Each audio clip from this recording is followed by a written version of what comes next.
欢迎来到王定宇在308高地。每个礼拜四的晚上7点半，我们开始直播哈。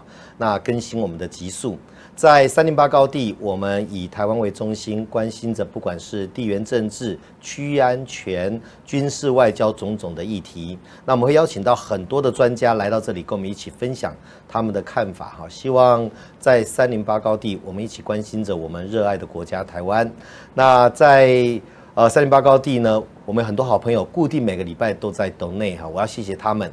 我们所有在308高地的donate，我们一分一毫都不会动支，都留在 YouTube 里面的账户里面，直到我们国军弟兄姐妹因为演训或者任务发生了我们不想看到的事情，我们会把所有的经费都用在唯一的目的。我们不会用它来制作节目，所有的制作成本我们自己会想办法去处理哈。那跟我们同步联播的还有廖小军姐的台湾 Plus， 是一个非常好的台湾平台，也提供给我们这么好的空间。我甚至于鼓励小军姐哈，应该要请我们今天的来宾开个英文版的节目，因为坦白讲，我的英文是可以听了哈，但我常常担心我的英文限制了来宾的发言哈。那我们今天要用的是英文版本的，待会你就知道来宾是谁了。那另外小军的台湾 Plus 跟我们同步直播，那在他的直播里面，如果你看到我们的节目，欢迎你搜寻王定宇在308高地，订阅、按赞、分享、开启小铃铛哈，让更多人看到我们的频道。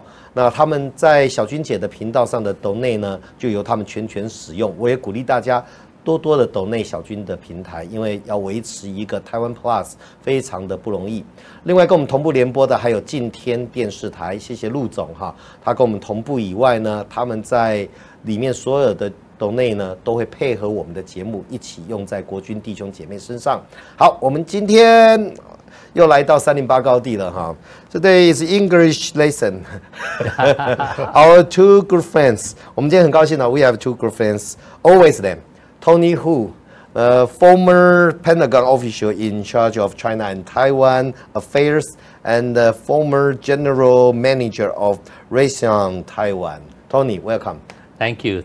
Hello. Well, I hope my English won't limit your imagination and your expression. And and another one is Uncle Topher. Uncle Topher, please stand up a little. Oh, okay. 我为什么要请他站起来哈？Uncle Topher 今天 dress very nice. Oh, thank you. Dress suit. Look at him. Uncle Topher looks just like an officer in White House. Maybe someday. You got flush in your face. 他脸红了。No, Uncle Topher dressed very nice. Yes. Very professional suit, and he used to serve in U.S. Army and participate in Iraq War. And you are engineer, right? Yeah, I was a combat engineer. Combat officer. engineer， 我们讲的兵工、工兵、combat engineer， 工兵 in Mandarin. Yeah. And it's my honor and my pleasure to have you two here. We talk about our, talk about Taiwan, the place you live, and I regard you two as part of Taiwan. Oh, Thank you. Okay, so today we are going to talk about Hanguang military exercise. Hanguang is Taiwan, the largest comprehensive military drills, and it takes place annually. Every year we have Hanguang exercise, but this year is quite unique and very new scenario we have this year. This year we have like before, live fire exercise. Right. It's not new, but this year we have urban and rural defense. 城乡作战 urban and rural defense. It's very first time, because in the past, we have some political. We don't do military exercise inside of Taiwan. In the past, the typical Hanguang military exercise, when the scenario reached the beachhead, finished. So we realized somehow PLA may step on our turf. We need our village and city defense project and the military exercise. But in the past, we don't have this kind of scenario for military exercise. But this year, if you pay attention on our Hanguang 41, our MP, our military police, using MRT just on the ground of Taipei City. Yeah. It's new experience, new scenario. And besides those new scenarios, I think there is one unique thing happened in this year's annual Hanguang military exercise. It's the length of the military exercise. In the past, always 5 days. It's 5 days Hanguang military exercise. But this year, we start from the scenario 1, gray zone conflict. China using gray zone conflict, the gray zone coercion, causing some trouble, maybe quarantine, maybe blockade. That's day 1. Then that's 10 days. 10 days, 9 nights is the very first time for Taiwan comprehensive live fire military exercise. It's new. So my first question is, what's the difference? 5 days, 1 day, 3 days, and 10 days. If you are capable to deal with all kinds of challenging situations, couple hours you can solve everything. So some people say, why it takes 10 days? But I have to say the effect is so good, the outcome is good. All those reservists mobilized by Hanguang military exercise, there are more than 22,000 reservists participate in this military exercise. I read the post that they posted on Thread or Facebook. They say, it's damn exhausting. It's 10 days, but more than 10 days. Their recall education is 14 days. Shooting hundreds bullets, live fires, and they experience the most exhausting scenario they have ever been. Even they retire from volunteer position in military. Let's say even when they were in position, not like this. 10 days military exercise. So my first question is, what's the difference of the length? Maybe Tony first.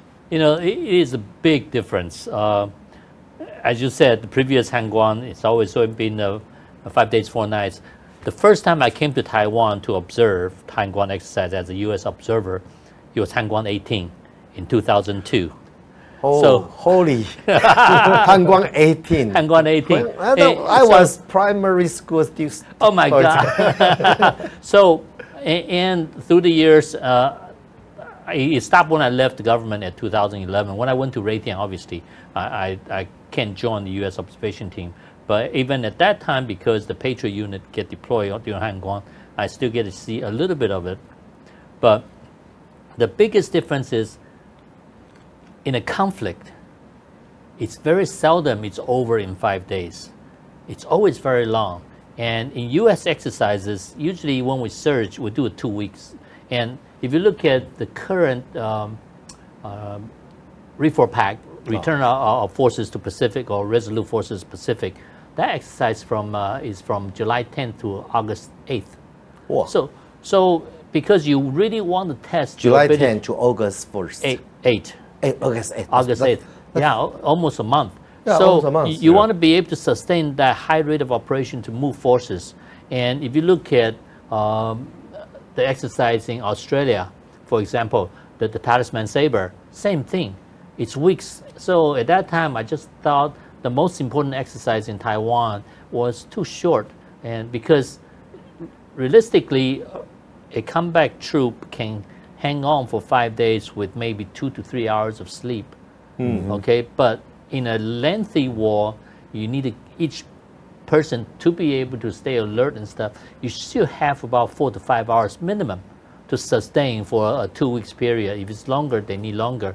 And Topher's been in combat, and he knows resources like tanks and airplanes don't get tired.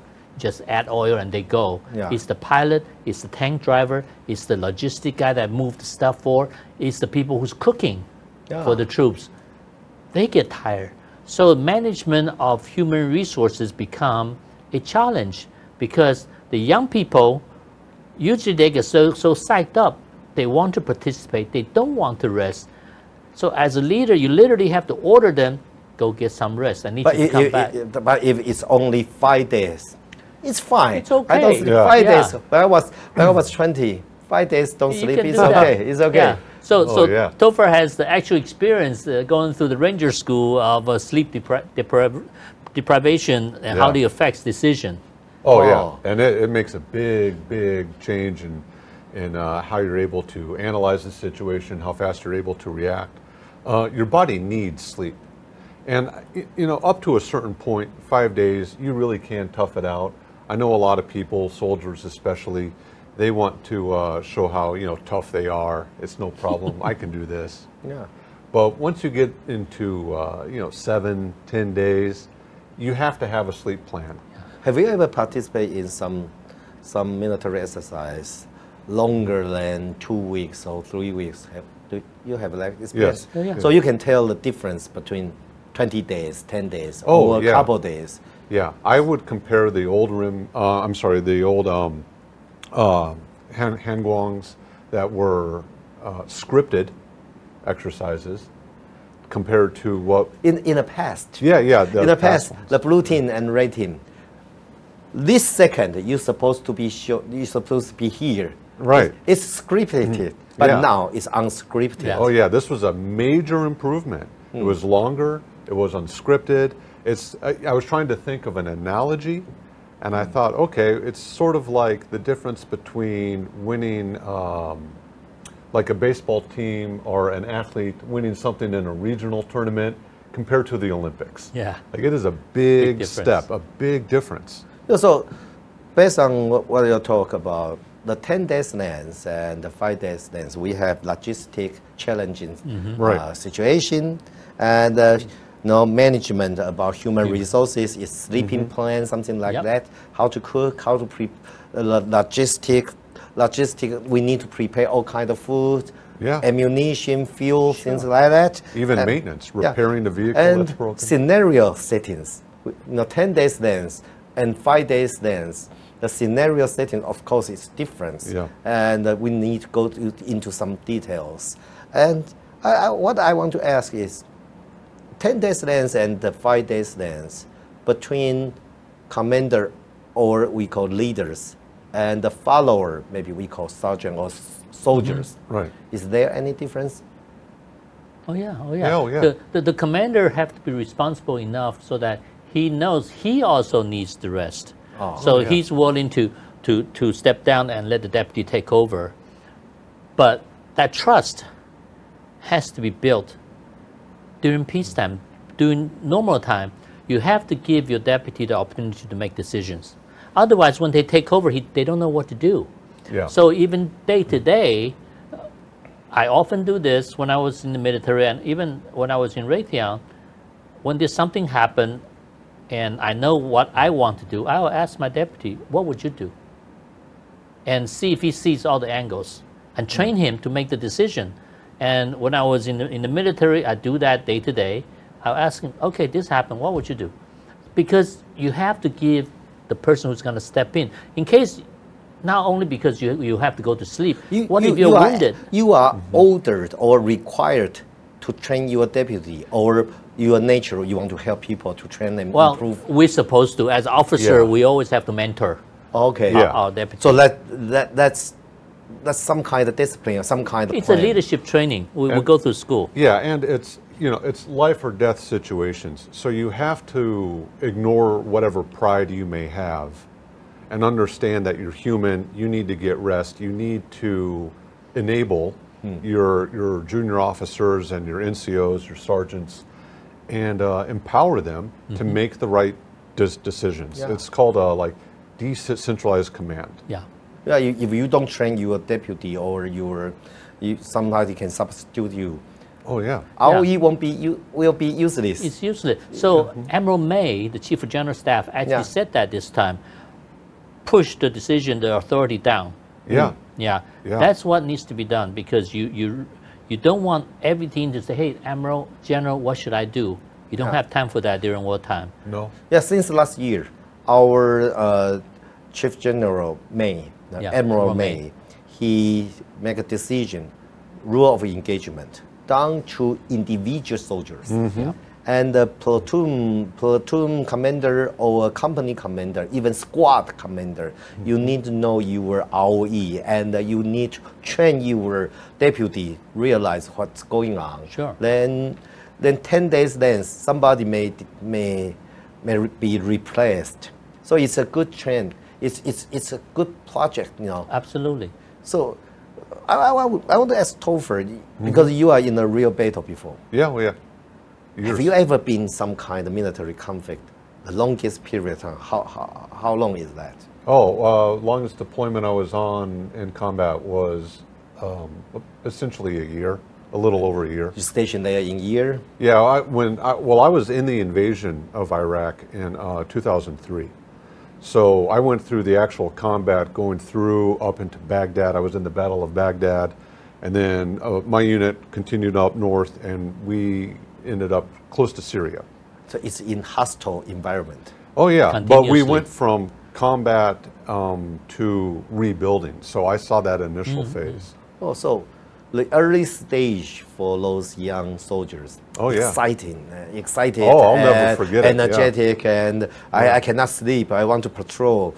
But when couple days later or couple weeks later, those kind of exhausted feelings come try to attack you. Right, it becomes dangerous because they make mistakes. Yeah, it becomes very dangerous. We have to watch each other when we're out in the field. When you're tired, we actually watch each other. Yeah. Well, if you're platoon leader, let's say, or a company commander, and you're getting a brief, and you're getting your new orders, and you're exhausted. Maybe you didn't pay attention to what the new comm signals are. Maybe you didn't pay attention to which routes aren't safe and which ones are, right? And or even as far down as a driver. You know, you might be an E2, you know, just a private first class. You're a driver. If you're not getting enough sleep, it's easy for you to veer off the road. People can die. Yeah. So the 10 days military exercise compared with the 5 days military exercise before. Right. Difference. It's not only double the length. No. It's not only double the length. Different issues. And we really just talked about sleep. There's so much logistics, maintenance on vehicles, reloading your ammunition, how tired you get, how your eating plan, your chow plan. Yeah, and 10 days, something may happen. You got flat tired. Your vehicle may be malfunctioned. Yeah, broken down. Broken down. 10 days then you are going to deal with a lot of challenging situation. Yeah. So this 10 days then from gray zone coercion to the last day, I think it's quite meaningful. And according to what I saw, sergeants, they experience this 10 days military exercise. They are tired, but they think they are doing something meaningful. They're proud. Well, they are proud. Learned something. They're proud. That's the important thing. Yeah. I mean, I'll even ask the audience, if you're watching and you were a soldier who was participating in this, if you learned something, let us know in the comments.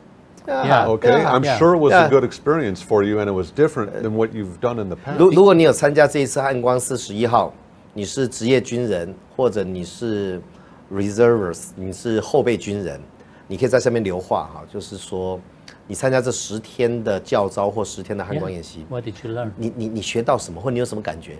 又累又觉得光荣。You know, when you feel exhausted, but you are so proud of it. Because you pushed yourself to the limit and did right. So it's a pride thing. And I know all of us experienced that. I feel a sense of pride at the end of the exercise, and we were able to launch 230 missions, and even though airplanes broke, we still got up to 80% of launch rate or something. That's an achievement, and I think everyone who participated in this should be very proud, because this is the first time that actually, last year we tried to do it, but typhoon came, right? And it cut short. But this one went through the entire 10 days, and from now on, if you get a chance to talk to the defense minister, it needs to be like this. It needs to be like this because China is not going to be kind to you. China is not going to say, oh, time out, 5 days, everybody some people take a say, break. typhoon is coming. How come you still doing this military exercise? I say, come on. Real war. Enemy, they don't give any mercy. They don't choose the perfect time for you. They always choose the worst time to attack you. Exactly. So our soldier, our military, they do some rescue. I'm from the flood area, Tainan City. Soldiers, they still helping people to for rescue and recover something. And the military exercise keep going. Oh, yeah. Good. You have to. Good. It's real war. When I was deployed to Korea for Team Spirit in end of January, February time frame in Korea, it gets so cold and the cold wind comes and snow comes. You know, exercise continue. I was deployed from the Philippines in 80 degrees to this 20 degrees below. I thought I was going to die, but we still have to do what we have to do. So, but that's real world because that's a real situation. North Korea, they will take advantage of the cold weather and try to attack. Yeah. So you have to practice. China will take advantage. We don't know when, but you have to be ready. Threat won't choose the perfect time for you. No. Yeah. You have to prepare for the worst. Yeah. Okay, hope for the best. Hope for the best, But prepare for the worst. Yeah, that's a good word. Yeah. You know, prepare for the worst won't come. Yeah. Yeah. Exactly. And no problem. When it If you comes, don't do any preparation, any kind of situation will be the worst. Yeah.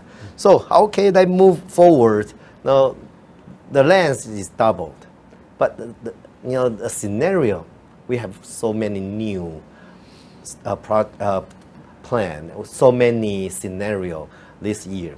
For example, we do our live fire exercise from diverse battle space, Yeah. from beachhead to in-depth. In-depth using our terrains, using our geography advantage to defend our home. So I assume you must watch the TV or get some information. You see our army, our soldiers defend our city. Yeah. They are using containers as a block to change enemy's route, make them enter some trap, something like that. Yep. So what's your observation for our very first time, urban and rural defense? Because we a lot of international media using the MP, taking the MRT transportation, try to move from one station to the other station. So based on your expertise and what you observe this Hanguan 41, Taiwan, the very first time, urban and rural defense, how's the performance and any suggestion to our soldiers? Topher. Well, I thought the performance was really impressive. If you told me it was your first time and I didn't know any better, I wouldn't have guessed it. You are here first year, right? This is my second year here. Yeah. Before this year, we don't do any urban defense. I mean, it was a perfect. Well, I mean, there's always room for improvement, but it was a really good situation of practicing from gray zone tactics to beachhead defense to go into what we call defense in depth. Yeah. Through the rural areas and then through the urban areas, the city areas, which is very different than a beach. Yeah. Very, very different. And how to use all their equipment properly, and especially practicing the new equipment that's arrived from the US, the HIMARS and the Abrams tanks. So I was very impressed. I think there's always new things that can be done. You can always add to the scenario. There are training centers in the U.S. that use civilian actors in training situations. Yeah. And that might be something that can be added into. You could add to scenarios like, what if there's a power outage? That might be kind of hard to do. But, and other ways that the civilian authorities can integrate into the scenario, which I also thought was really impressive. Yeah, this time we have social resilience exercise. Yeah. We can talk about that later. But about this urban and city defense, Yeah. you know, I'm not expert, but you know, even you just use your rifles Right. in the beachhead and in urban and in city. It's totally different. Even Yeah. you try to use your rifle, it's different in a different situation. Yeah, in an urban environment, United States Special Forces actually came to Taiwan to teach what we call military operation in urban terrain, MOUT. Okay, this is a while back when I was still in AIT. We had, at that time it was obviously highly classified, but I was able to meet with them and look at the material they were teaching, which is tremendous because I lived through the Gulf War when I was in the Pentagon, and we had a hard time in towns like Fallujah chasing the Iraqis, the street fighting, the house to house. So the person who lives in the town knows the streets, and they can set up roadblocks and drive you to a kill zone. You don't know it's kill zone. Because you're searching room to room, house to house to find the bad guys, they already went to the next stop. Yes. Yeah. Because they know where they need to be. They're waiting for you at the next stop while you're still searching room to room. Oh, they're not here, let's move forward. Oh, this road is blocked, let's go this way. They set you up again. And that becomes attrition of you, while the defender can hide. Every window is a shooting point. So in an urban terrain, you cannot bring your tanks because you cannot maneuver. You cannot bring your heavy stuff. So the long range stuff becomes ineffective. So to fight in a city is a totally different scenario. For Taiwan, it's the most dangerous scenario. That means PLA has set the feet on the ground and already enter, even though I don't think they'll get to that point. But you got to train to it just in case. So in this case, I see many of that. I've seen some of the stuff that, like using the MRT, because the enemy might not know the streets or the MRT as good as you. So some buildings have underground link to another building, right? So these are the things that a defender can utilize. They can get to the next spot and set things up and basically become a war of attrition. You just get shot at, The attacker just get treated, you know, lose 10 guys, 20 guys each block. They lose a few people every block. So it's a very effective way for defender. In Fallujah, we lost a lot of Marines in urban warfare. And that was the lessons learned, where we have a special organization developed how to counter urban, how to get into it. Obviously, we can't talk too much. The how-to is classified. But it is a defender has such advantage. Yeah, it's the home field advantage. Yeah, it's home field advantage. It's our home field. We know every cab, every transportation line. Yeah. So the invader, and that was the role that I was in Iraq. Yeah. We may have the maps or even satellite photos, but that doesn't mean that the streets are exactly the same as when you're actually in the Or operation. inside the building. So you, when you walk on the street of Iraqi. Oh yeah, because the Iraqis dangerous. could create a roadblock very quickly. So when you were a soldier, you notice there is a blockade, a roadblock ahead. Should I make a detour? Well, maybe I will enter a trap. Is that what they want? Or if you spend the time to, if I go straight, maybe it's a trap. both are a trap. Or booby trap. They might have bombs inside there. As you try to remove it. So what will you do when you are facing a roadblock over there? Well, you have to go by the, I mean, every situation is a different one. So you have to be very flexible. So in mount operations, in urban operations, flexibility is key. Mobility is very important. And being able to set up a defense in the urban, it becomes very easy, So actually. it's kind of battle experience. Oh yeah. Oh yeah. When you experience this, then you can have your maybe it's kind of hinge. You realize what's going on. I'll never forget driving into Baghdad, because I mean, you can practice, but then suddenly realizing that there could be a sniper in any one of these Every windows. window. Every window, every rooftop is a danger zone looking down on me. Oh yeah. Right? I mean, it was very nerve-wracking, very So nervous. Taiwan, this year it's the first time we have this urban and the city defense military exercise. I think it's very critical to Taiwan. We need that. Yeah. And our soldiers need this kind of experience to be familiar with your hometown and how to use that terrain's advantage to defend your hometown. Yes. Yeah. Although I agree with Tony, what Tony said, it's quite difficult to let PLA step feet on our ground. But we need to Just do in our case. best preparation Right. for the worst scenario. For worst case, You know, yeah. In the beachhead, how to control the drone. It's quite different with in a city you control a drone. Sure. So Sure. it need opportunity to allow our soldiers has a real battle experience like this. Yep. So anything we need to improve. You have this kind of experience before.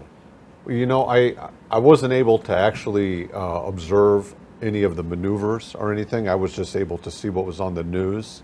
The biggest improvement that stuck out in my head that I wanted to mention comes down to what we call PPE, personal protective equipment. I noticed a lot of the soldiers. Perfect, very important. You want to protect your eyes. Something your else. hands. I want to add up one question about this. You know, Yeah. in Taiwan, because we love to study. Right. No, we love to watch TV. Okay. So a lot of glasses wearing on our soldiers' face. Any suggestions about that? Because I think it's quite dangerous when you're doing some combat movement. Well, you should. Oh, you want You eye need some protection. spatial.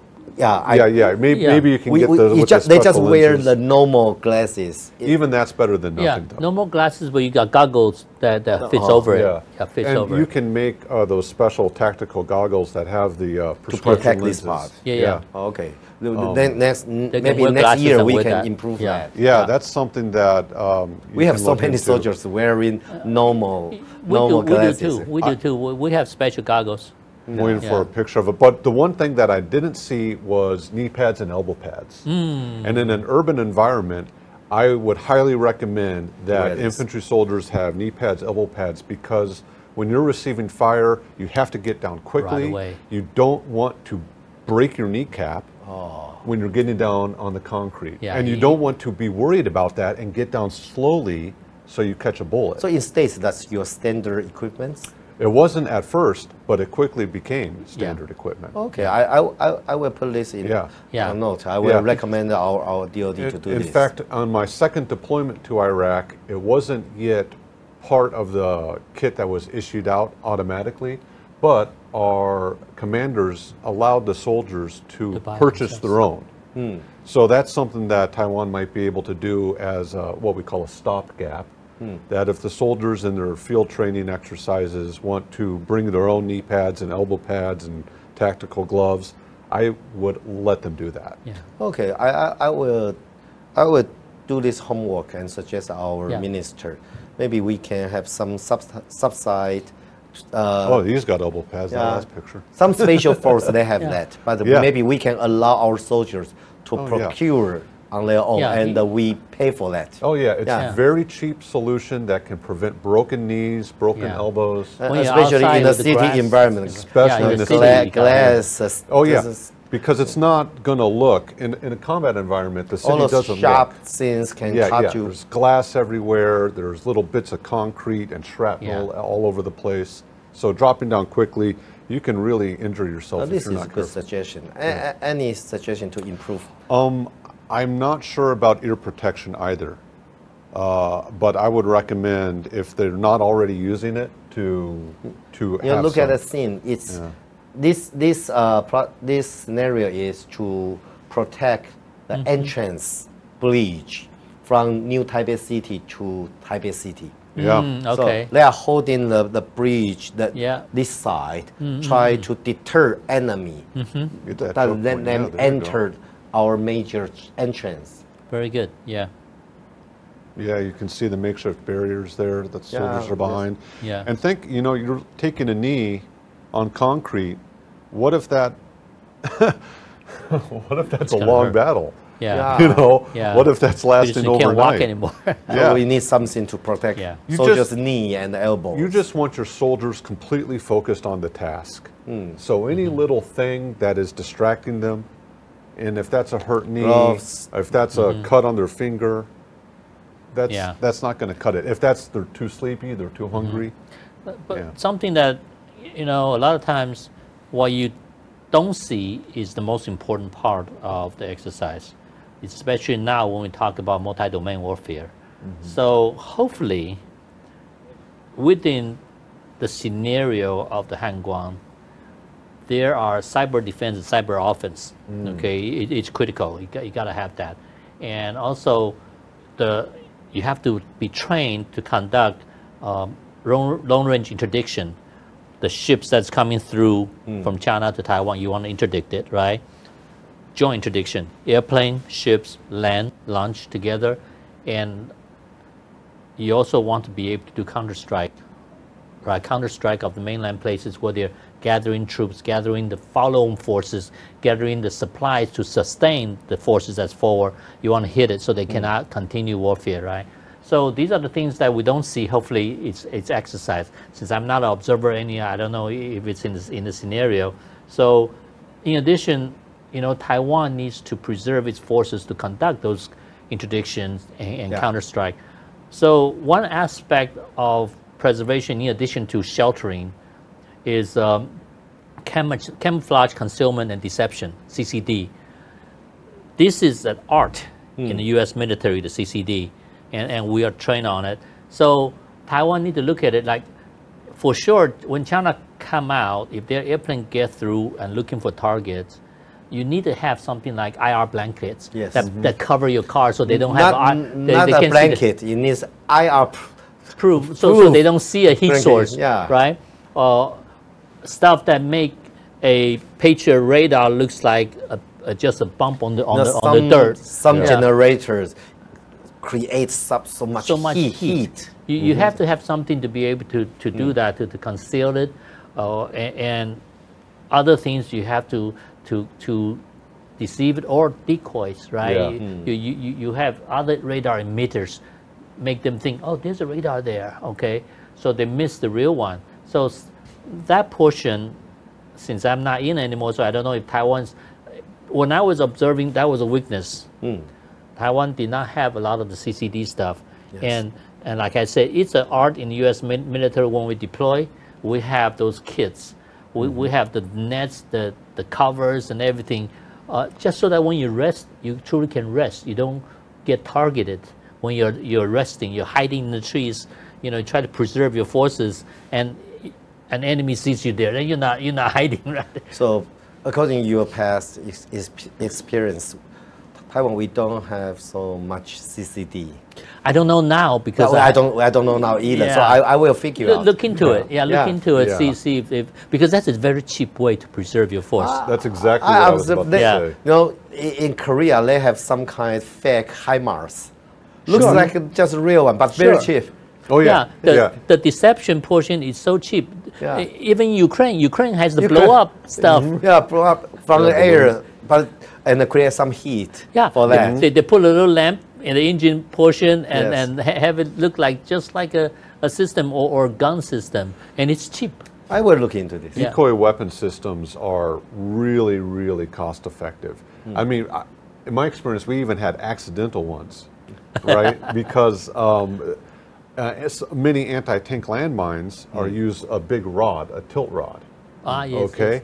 And we were clearing mines for the tanks when we were going in through Iraq, and we had to go up and oh, there's a tilt rod mine up there. Oh, go up, just a stick of rebar. It just looks like it. But everyone was stopped. The entire convoy stopped because of a stick of rebar. Okay, so it's very useful. It's very useful. It can be very useful. Yeah, imagine imagine how effective decoy landmines would be.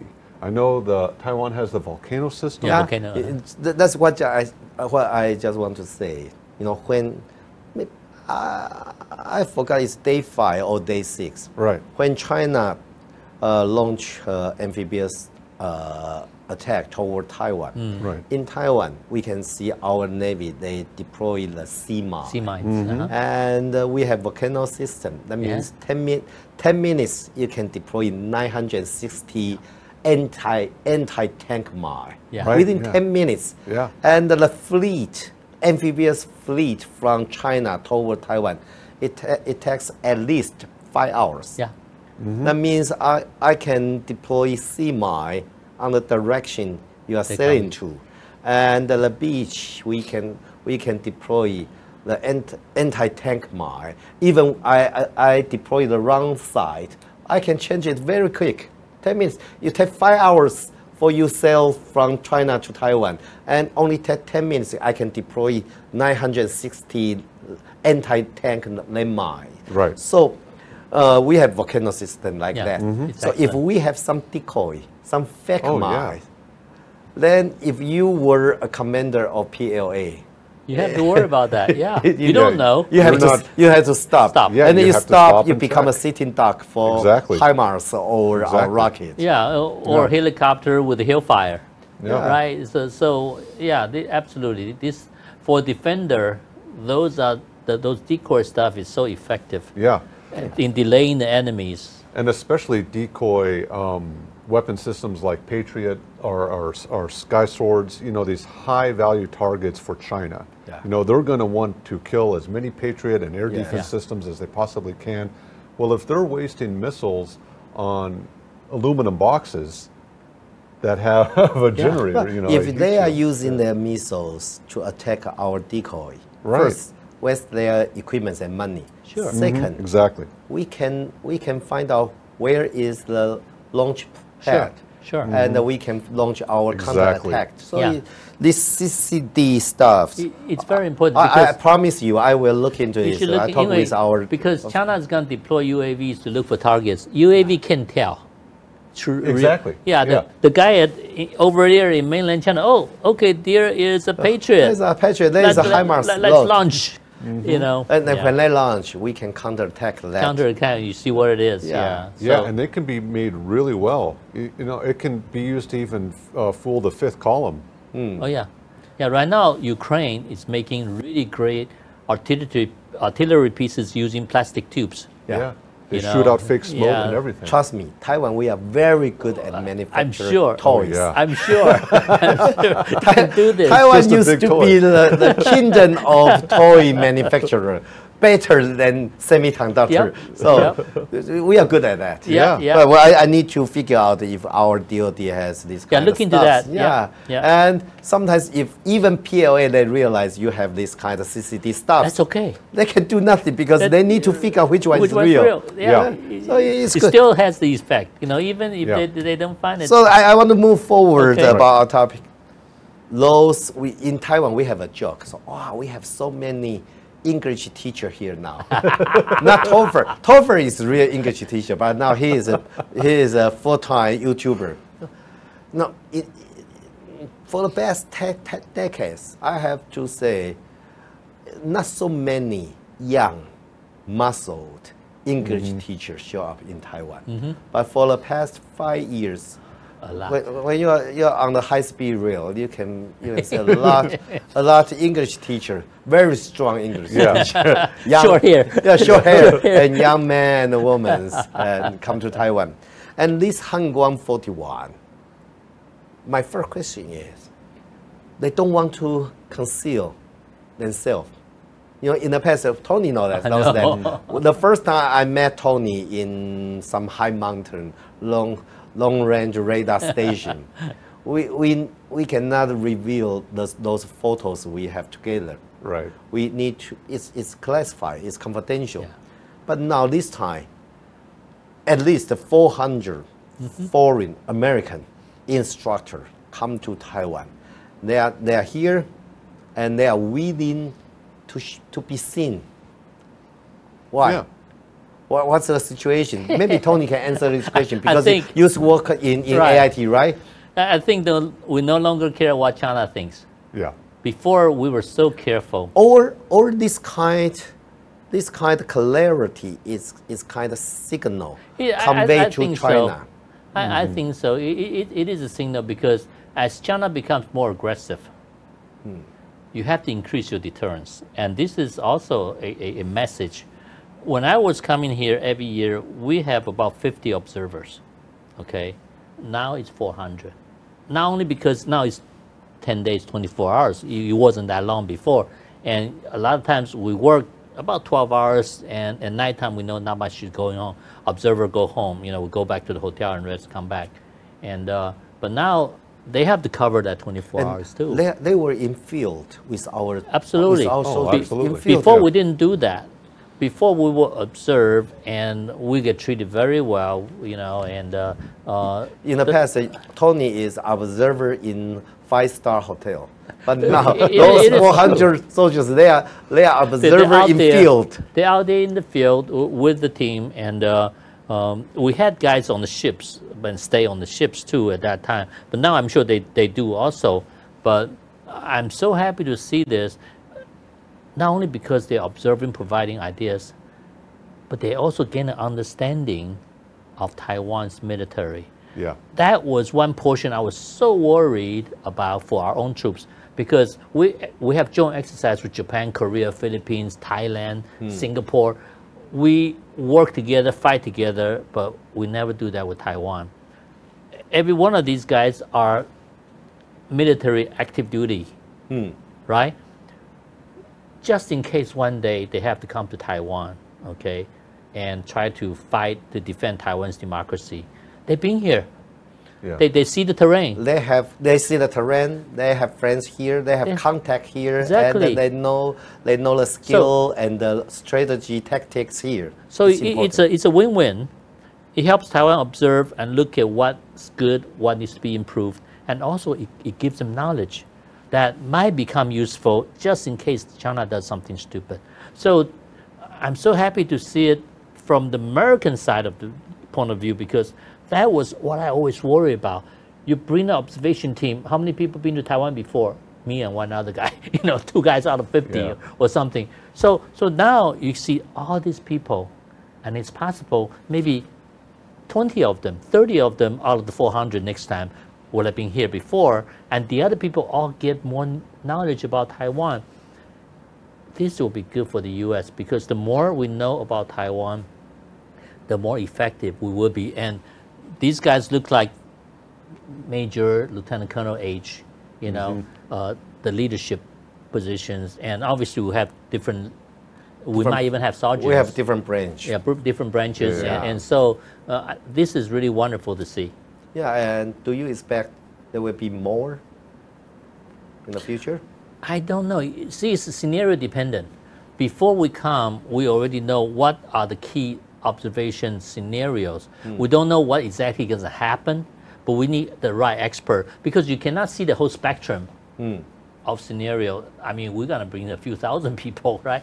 So you key on certain scenario that the Chief of General Staff wants to have observed, or something that the United States is interested in seeing. So that's where you task out, because the observers come from all over the United States. The observer, because remember, U.S. military's job is defend the United States. Yeah. So unit have to be willing to spare a guy. The commander of that unit have to be willing to spare a guy to join the observation team to go to Taiwan. He has to make sure his primary mission is covered. So all of these guys are deployed from a unit where the commander say, okay, I can have this guy gone for 2 weeks, I can cover. Okay, so they'll come from all over. So if you want to cover this scenario, you go to this kind of unit, say, I need a guy who do this. I need a guy who do this, to all the different bases that does that. That's how you put together. So the observation team, we don't have a team that's ready to go. We have a team that we have to assemble. Then we do pre-deployment briefing. We go to Taiwan, watching Hanguang exercise, and these are the things that I want you to pay attention to. Then we'll come to Taiwan. Yeah, so it's not an easy task, because especially 400. I mean, I can't imagine trying to put 400 people team Maybe together. Maybe 400 more. But I would like to ask Topher. Right. How difficult it could be to fight with, to fight with a stranger your allies. You don't know them. You don't realize their tactics. You don't realize the current situation, and we just deploy you and your unit to some country totally stranger to you. Well, I have a lot of experience with that, actually. Really? Oh yeah. There's a lot of challenges. Obviously, there's the language barrier, right? But just as important, maybe even more important, is the cultural barrier that exists. And I think as much experience that you can have working alongside each other to try and understand each other and understand this is the mission, this is our goal, all right, maybe we're taking a different path to the same endpoint, but as long as we have good communication and we're trying not to step on each other's toes. You need to communicate with them first and realize what are you talking about, and trust. No, Korea War. Right. United States, your division, your brigade, just give order. Let's move forward. And 2 days later, South Korea troops collapsed. Right. And you don't know they collapsed so fast. Then you become isolated in front. That's Korea War experience, because you don't realize your allies' capability, how capable they are. Yeah. You just give orders, then you enter your position, certain position. You are there, but they won't. Then you are isolated. And different allies can have completely different motivations. I don't think that's going to be a huge factor here in Taiwan. It was a big factor in Iraq. A lot of different ethnic groups. Yeah. None of them liked each other. You know, the Kurds had different goals compared to the Shiites, compared to the Yazidis. Yeah. So it became very confusing. I think it's going to be a lot more clear cut here in Taiwan. Any cooperation. But good communication is essential, and taking the time to try and understand each other's cultural, the differences involved in doing business. You know, the U.S. military is much more direct.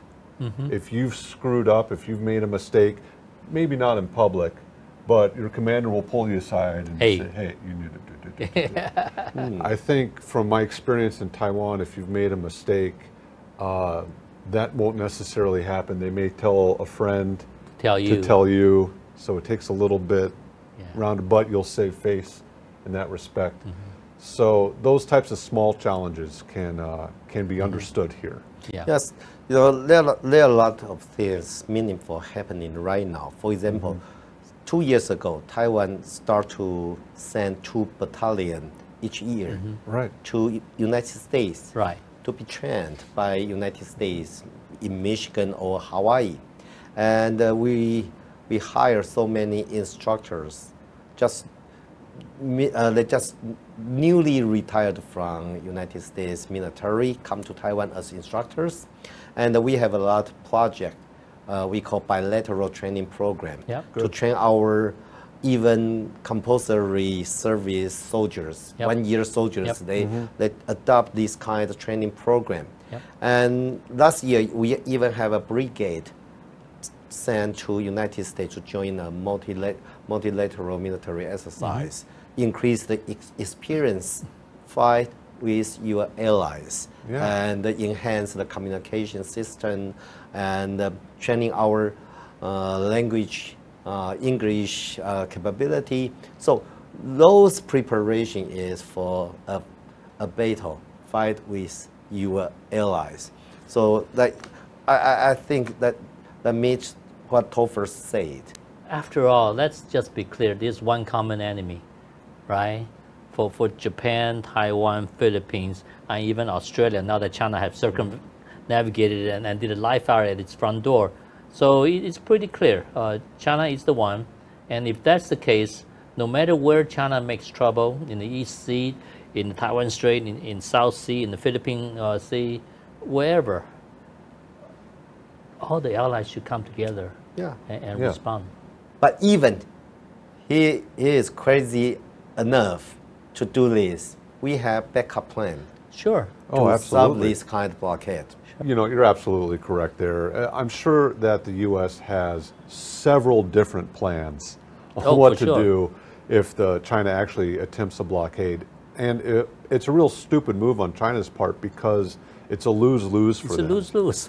Right? They either enter into a war that they're going to absolutely lose, a hot war, where their Navy will be destroyed within a week, or they have to break the blockade, let the U.S. break through the blockade, and they lose face. And be embarrassed. And be embarrassed, right, on the world stage. Yeah.